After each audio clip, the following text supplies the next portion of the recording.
Hello everyone, if you're facing this error in Roblox, attempted to teleport to a place that is restricted with the error code 773, then you have come to the right place because in this video I'm going to show you how easy it is to fix that annoying error on your Roblox. So first of all, you're going to open up your web browser, you're going to go on to roblox.com, and then you're going to come here at the top right corner of the page, go into the settings icon, click onto settings here, and here you're going to go into security,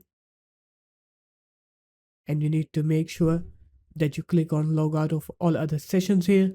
So just click onto that, and then you're going to go into privacy and content restrictions. You're going to go into content maturity, make sure it is set to moderate, and after that what you're going to do is you're going to close this up. You're going to open up your start menu, you're going to write here run, go into app data, you're going to go into local, you're going to go ahead and delete the folder called Roblox from here. So just delete this folder.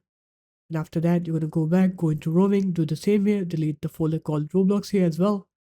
And after that, just go ahead and restart your computer once. And once you're done with the restart, now when you try to open Roblox up and play the game, you'll see that you won't get that error anymore. So there it is guys, that's how easy it was. If you guys found this video helpful, make sure to leave a like, comment and subscribe to the channel, and I'll see you in my next video. Peace.